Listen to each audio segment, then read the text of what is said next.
All right. Man, great to connect with you, man. Yeah, it's been a tough journey, but then it feels great to be having you. Yeah, I'm glad we get the opportunity to have this meeting. I see you're doing some pretty awesome things on your Facebook page as well and doing lives and meeting with all kinds of different people. So what tell me a bit more about that. What are you hoping to achieve there?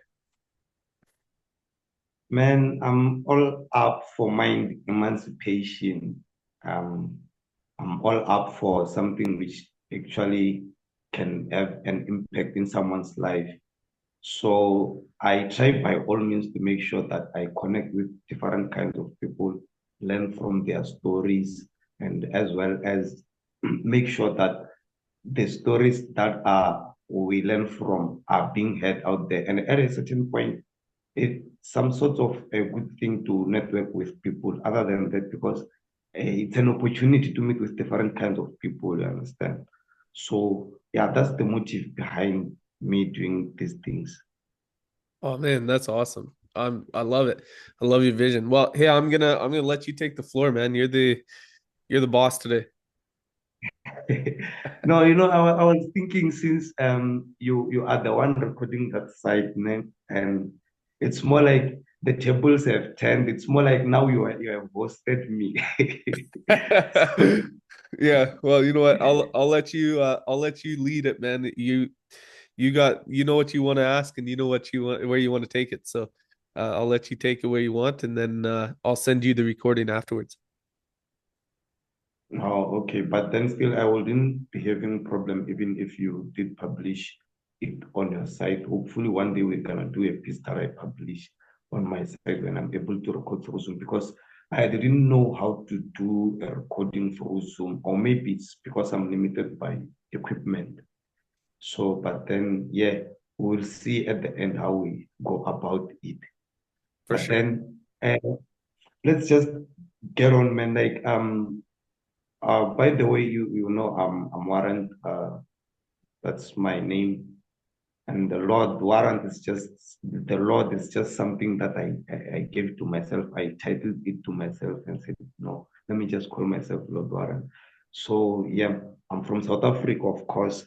I'd like you to give me a background of who am I speaking with in a matter of your upbringing and stuff like that, where you grow up and the experience. Yeah, for sure. So so I grew up in a Mennonite home, which means that I don't know if you know what Mennonite is, but it's a type of religion. And so my dad was actually a pastor. He was a pastor and he drove truck. And that was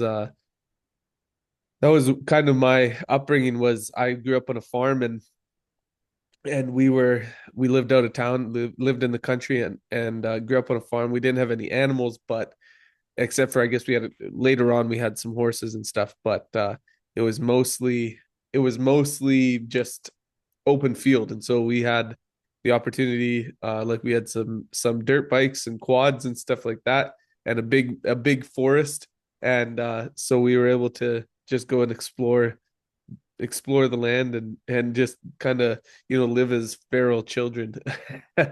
So um yeah, then when I guess after it was about when I was 14, 13, 14. Then we moved actually from there and we came down to where I am now, which is in Grand Prairie, Alberta. And we're living here now. And I've been here for, I guess now it's, what is it now? 20 years almost? Yeah, it'd be almost 20 years. So, um, and started working here, started building a life here. I'm married I have 4 kids, and my oldest is 6. My youngest is 9 months, and so now it's a matter of like what we're doing now is like building the business to uh like you want to do as well is have an impact and actually create a legacy on and use the time that I have here wisely rather than just working away for something that's meaningless Mm. to me, right? Yeah, yeah, yeah. I get that a lot, and I like the fact that you also emphasize what it means a lot to you because I've realized in most cases we do have different things that means different things in our lives, because you might find out that what I find so meaningful, it's something that you find meaningless. Mm-hmm. So it's a very great that you acknowledge that it's meaningful to you. It's more like you are in a certain level of understanding this life. And it adds a lot into the kind of a topic that we are going to talk about tonight, because I've been sitting here and asking myself, what kind of a man is this that wants to talk about the role of men in leadership? Because it's also something which I find so fascinating to talk about, truly speaking. Mm. So could you please elaborate on how you find interest in or like how you get to learn that you are interested in such kind of a topic, and mostly this kind of a topic that has to do with it takes a lot, because it takes like the patriarchy side. It also affects a lot of things where a lot of people might actually misunderstand what's happening around it. So could you please brief me on the interest on how you build up to the person that you are? Yeah, for sure. So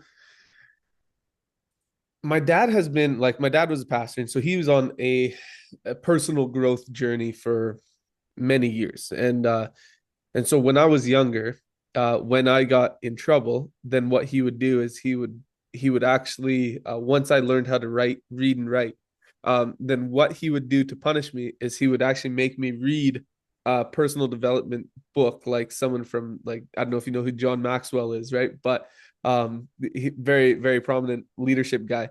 And so he would make me read a book and find something in there that stuck out to me. And then when I found that thing, he would make me write it, like he would make me write lines of that thing like 500 times or 1,000 times or whatever it was, instead of, like, punishing me with a whip or something like that. Now that did happen too, don't get me wrong, but so that was one of the things that happened. I would say that was the earliest point where it started to affect me.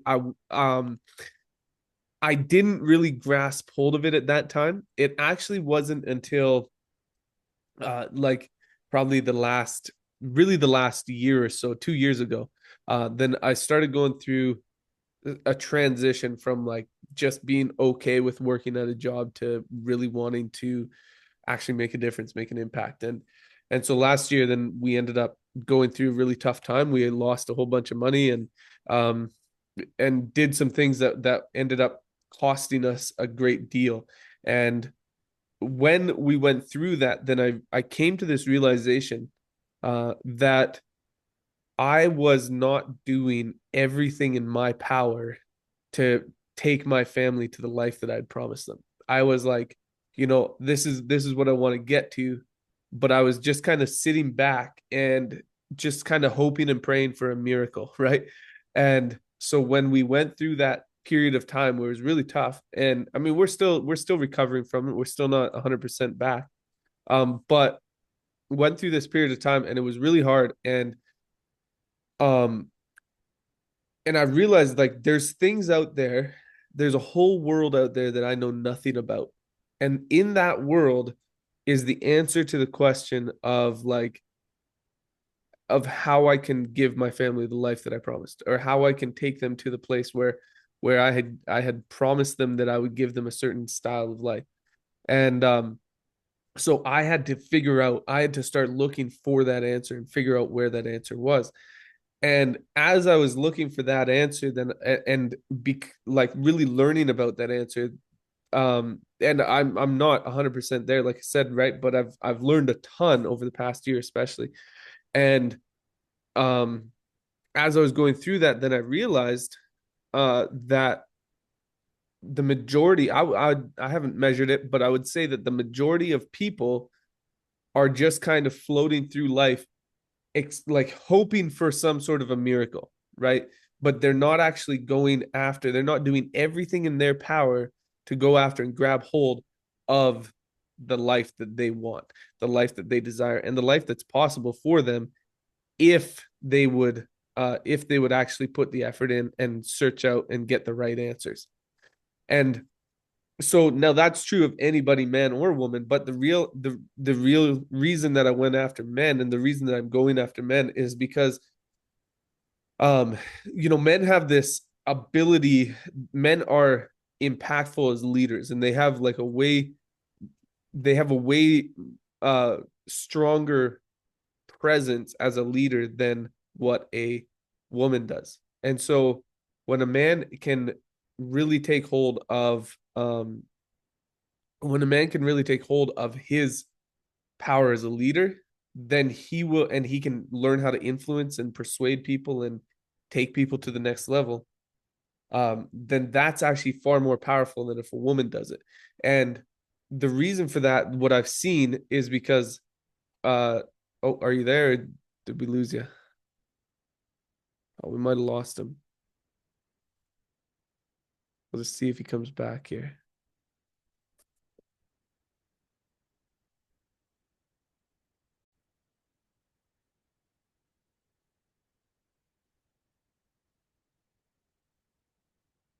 Are we back?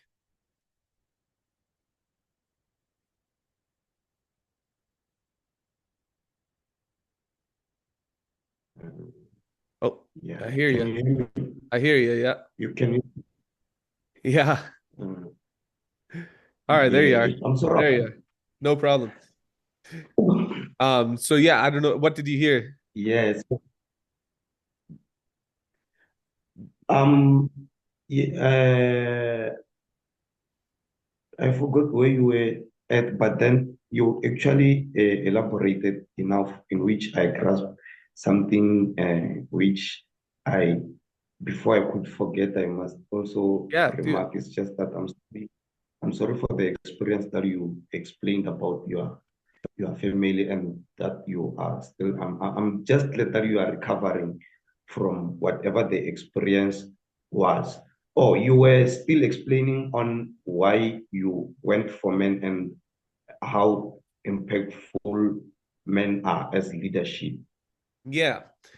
So one of the examples that I use a lot, and it doesn't really matter if you're a Christian or not, but one of the things happens is in churches you'll see when a man comes to church and brings his family, then his whole family will come to church and they will usually stay in church.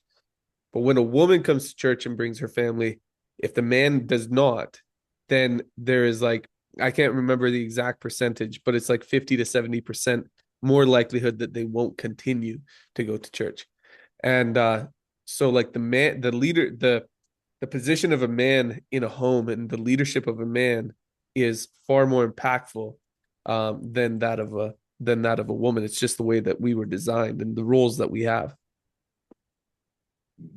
Yeah, I understand where you are coming from or where is that coming from because I can also say quite a few things about like the reason why men are very impactful as leaders. It is something, as you mentioned, that it is something which is natural because it involves on how a man thinks and a feminine mindset. In most cases, a man has a leadership mindset and a woman has a submissive mindset, not in a manner that we are being taught, but it's how we naturally react or respond to situations. Hence, even in like minor things inside the house, you get like that women mostly ask men for certain things. It's more like there are certain roles which are not designed by anyone, but because of the capabilities that a man possesses, a woman see it fit to ask from a man. So I wouldn't say it's something which we are being taught or brainwashed into it, but it is something which comes natural as a man to be a, a leader. That's how I also understand it. That's why I love the very fact that you wanted to talk about this topic. I really saw it that we are sharing a common sentiment on or understanding based on men as as leaders in almost every department of life. Yeah, and I mean, don't get me wrong. I do think that I think that women do have a role to play as leaders as well, but I don't think that their role is I think that men have more impact in the family life and in the even in the world really as far as a leadership role. Like they can cause people to go in a certain direction because of like we will run towards danger, right? Like for example, right? Not all that, right? There's lots of people that are scared too, or that haven't really thought that way. But when we're just in the different conversations that you have, my son, I have a son, he's 4 years old, and my daughter is 6 years old. And so the difference between them, even now, like my daughter is happy to color and to, play nice, gentle games and do all this stuff. My son, unfortunately for him, but he's a great sister brother, right? But he's got three sisters, so he doesn't have a brother.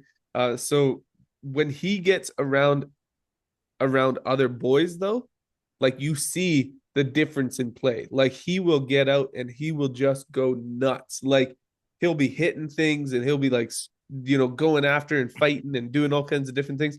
Nobody taught him how to do that. Like he just does it.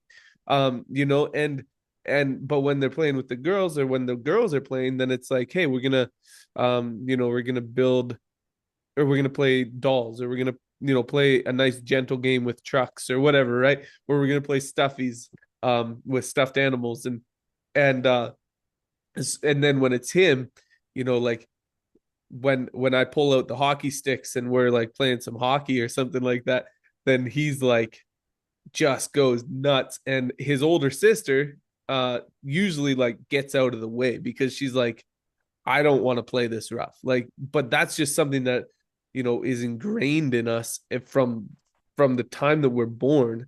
And it's just something where we like have this desire to go out, pursue, conquer, build massive things. Like we want to create things that are incredible. We want to create movements. We want to create like we have like so much passion behind our behind that drives us, like that behind our mindset that drives us. And some of it I would say is taught, but I would say that some of it's just inherent, just part of our design, right? Part of masculinity and feminism. It's just who we are. It's how we are. So while Exactly. I'm on that, I wanted to ask you it. I don't know how comfortable you'll be in answering this question because it might come sensitive to you, maybe, or maybe to your viewers. But I want to ask, do you also believe that men and women are equal in a certain way that women can take responsibility in a way that men can in consensus of let me use for a certain job position, maybe an engineering part. We must not forget that engineering part and as well as the office work. So Yeah. like I want to understand, how do you understand the equality around those things? Yeah, so I don't think no, I think it's a great question. So if I'm understanding you correctly, I'll just re-ask it just to make sure I get the question right. You're asking like what are my thoughts or what's my opinion on women and men having the same jobs in and having equal positions in workplaces. Is Is that right? Yeah. Yes, yes. So I don't think it's ever going to happen. I think I think there are certain people that will, like certain women that will go after some of those jobs, just to prove either to themselves or to someone else that they can do it. And that's fine. Like, I don't think that there's a problem if a woman wants to attempt and wants to do it and they're good at it, by all means. Like, I'm not going to say don't go for it. But I think that the majority of women aren't going to actually go for those jobs. I think that they're going to see them, like, even if there are women that have done it, I think that that most women don't really want to put themselves in those situations. Like, for example, if you're uh like, there's one job that this guy has to climb up a 400-foot tower to change a light bulb twice a year, right? Like, so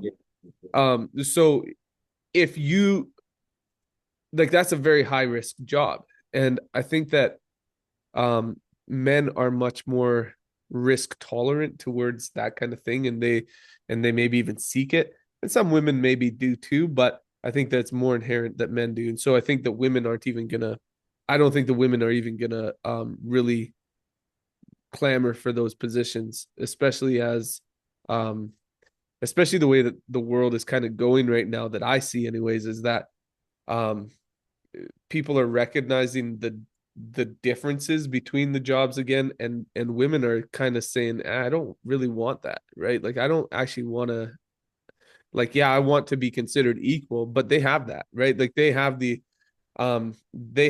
ability to be, like, nobody's saying that they're less. I shouldn't say nobody. There are people that are saying that they're less than men, right? Which I don't agree with. I don't think women are less than men. I think that they have different roles, and I think that they um have different capabilities, just physically, and even just the way that they're wired mentally, right? So the as far as like equality in the workspace and everything, if I don't have a problem if a woman wants to go after something like that and be like, yeah, I think I can do it. Go for it. Absolutely. Who am I to tell you that you can't, right? but um but I don't think you're going to see a ton of women going after those high risk jobs that men Yeah, go after. most definitely, because if we were to use the majority rule, is that majority of women will do a certain job that men are capable of. So with these things of feminism, I don't have the depth of it and understand most of it, but according to how I already understand it, it is something in which I think personally, I personally I think that women are actually uh, playing a victim of something which was not there, and actually trying to give out this certain stigma around men. So I want to understand from your side on how you view these things of feminism, of those kind of claims that those feminine women are claiming that, for instance, that they don't depend on men. They can live like as they are until they they die. I don't know what's the problem or what's happening that side, but this side they're saying that they are fine without men actually. So what's your take on that? Yeah, so I think that if they have that desire to live without men for the rest of their life, then they're going to be very lonely in especially as they especially as they go forward. And I'm not saying that men, like, are going to be the end all be all. I'm not saying that, you can't have friends. What I'm saying is, like, the way the relationship is designed, when a man and woman enter a relationship, a marriage for life, and they have kids and they build a family, that's their legacy, and that's something that is the way that we're designed to do things. And so if you enter into that position where you're saying, I don't need that, I don't want it, then you're going to go through life, and at the end of your life, what are you going to have? Um, maybe you'll have a lot of money, maybe you won't, maybe you'll have some friends, maybe you'll be miserable. I don't know. Um, I think that I think that the majority of feminists, like the people that jump on that bandwagon, that get like all hyped up about it and like go to these rallies and stuff like that. I think the majority of them haven't really thought through what they're really saying.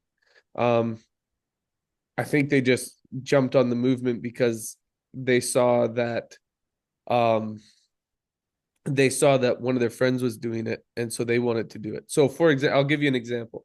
Um and this isn't about the feminist movement at all, but it's actually about have you heard of BLM, Black Lives Matter? No. Okay, so it's a movement that was in the States a couple years ago. And so um I kind of came across into Canada and everything too, but so it's called BLM, or Black Lives Matter. And this movement was like all about, protecting black lives, because there was police brutality and there was all this stuff, and black people were getting shot more than white people, and like all this, like it was a very racist agenda. um and it was trying to like divide the country during a political election, essentially, is ultimately what it was doing. But one of my friends, who is from Rwanda, she was she jumped on this bandwagon, and she kind of went and like had a because she's like, well, it's Black Lives Matter, I'm black, like I'm gonna jump on this bandwagon. And I think that there's like a good cause here and everything. And so she did, and she went and did some speeches and stuff. And then like probably about a month later, we were talking, and I was just asking her some questions around it. And I said, so like what do you know about the movement, or what do you think about the movement? And I had done some fairly significant research on it and everything. And so we were talking, and she hadn't she hadn't really even done any research on it. She had just seen the word Black Lives. She was black, so she associated with it, right? And so she didn't realize that it was actually causing division um between really different skin colors. That's all it is. Because Yeah, I think I recall it. I don't remember when, but it was somehow all over social media about Black Lives Matters. Yeah, but I Mhm. didn't pay much attention to it because yeah, it's some sort of a racist kind of a thing because so but then yeah, I get what you're saying. Yeah. So I think that people are just misinformed. I don't think that they're like, as far as the feminist movement and everything. I mean, I think that when we um when we come back together and we come to the table with a conversation, if both sides are willing to actually have a conversation, then I think we can move forward. But if one side is just kind of like, oh, all men suck, or all cops are bad, or like white people suck, or whatever, because that's like the different movements that happen. And there's always this like enemy on one side, and then there's the good person on the other side. And so like it doesn't really matter what movement it is.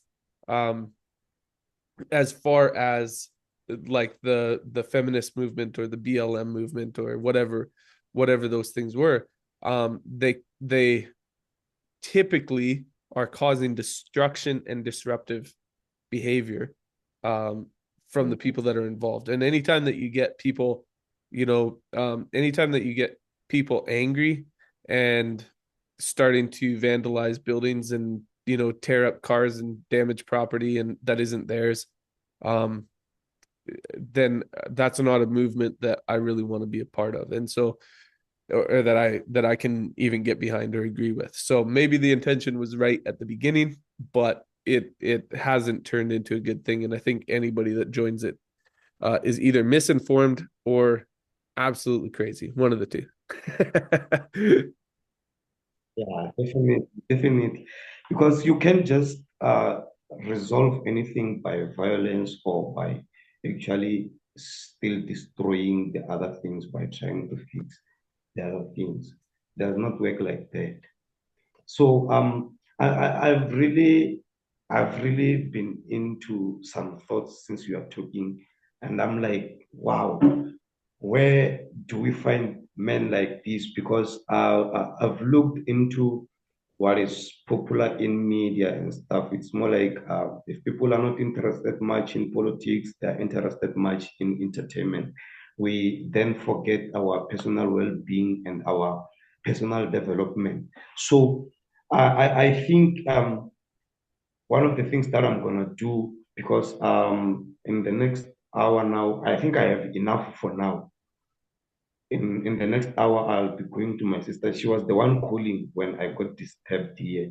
So I'll attend to her when I'm done. So one of the things that I'm hoping for is that I host you almost every time when we get a time to speak so that we can actually talk broad into this personal development thing as it will produce at least good leaders. Or I'm hoping or believing that this kind of conversations always have an impact on someone who has a good vision or is looking forward to greater things in life and as well as a well-being for everyone.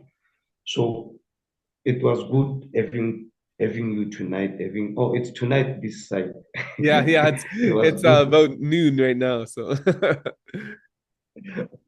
Yeah, it was good having you, Mister. And I'm looking forward to have more conversations with you, speaking a lot into these things that will have an impact in someone's life. So I don't know. We'll schedule it on our social media handles. We'll communicate a lot, and um, I don't know what's the last thing that you might have to say out there in concerns what we just discussed tonight, so that at least maybe someone can get an extra uh, lesson from you. yeah, for sure. So there's it's actually in regards to like what you said, where do we find these guys, right? Where do we find these good leaders? And Yeah. I don't think we do. I think they have to be built. I think like everybody has the potential to become an incredible leader, to become an unbreakable leader. And so um that's why I do what I do. That's why I'm starting my movement. That's why I started building the program that I have. And so if you or one of your guests or anybody that's watching this wants to take it to the next level, wants to build that or wants to become a part of that community, then they can just book a call with me. The link, I'll just say it here and then we can put it in the description when we share it as well. But the link is www.ungovernedperformance.com/unbreakable. And you can go there and um, you can book a call with me. It's a half-hour free call. And then if I'll give you a little bit more information about the program, and I'll find out more about the individual as well. See if they're a good fit, and then if they are, then we can move forward and we can start to build these leaders. My goal is to help 1,000 men by the end of December 2025.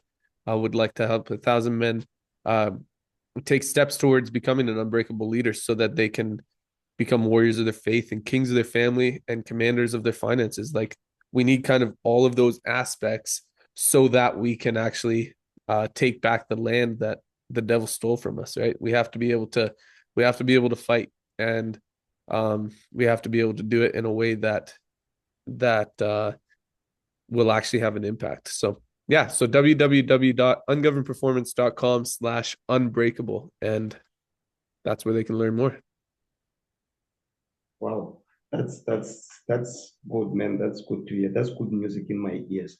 So, could you share your handles? I don't know if you're available on Instagram, TikTok, or it's just Facebook. I don't. Yeah, so I'm on Facebook right now, and then I guess I'm on YouTube as well. YouTube is the Leadership Revolution. And so if you go there, then you'll find some content as well. But if you follow me on Facebook, Alex Larochelle, right now I'm going live every single day at 10 a.m. Mountain Standard Time so that you can and just working on getting more information out there. So that's pretty much all I'm doing right now. And then eventually I'll probably expand, but that's yeah, that's the two for now. Wow. Did I tell you that you inspired me to actually? I'm having a podcast where I run like post recordings. I just do a pre-recording, then I post them on my YouTube channel. So I've been having guests on like my podcast as like from entertainment industry, musicians and dancers like that. So I came across a difficulty or I encountered a challenge where because podcasting is demanding my pocket and I've been having no sponsors and stuff like that. I have not been into work. I've just been busy with my photography things. So it's demanding more than what I do now. So I've been stopping having guests. So I've been wondering how can I proceed? And now I saw you that this man is running a podcast alone. And why wouldn't I do something like this? Because when I started the podcast, I wanted it uh I wanted it to run strictly a personal development stuff, but then I had to mix it with the entertainment industry because it was quite easier to get someone from the entertainment or from the music industry or from the dance industry as they are upcoming and eager or desperate for spotlight. So it was easier getting them. And now I see that no, I can also do a podcast like this where I just give out what I have with myself, other than to actually depend on having a guest in all cases. So you motivated me, man. Shout out to that. Hey, right on. That's what I'm here for, man. I appreciate that. That's really cool to hear. I'm glad that I gave you some inspiration. Yeah, you've been breathing. I don't know if it's my network or what. Yeah, I'm not sure. Cool, man. Well, Yeah, I gotta yeah, run. right. I gotta run here, but I'm just gonna stop the recording.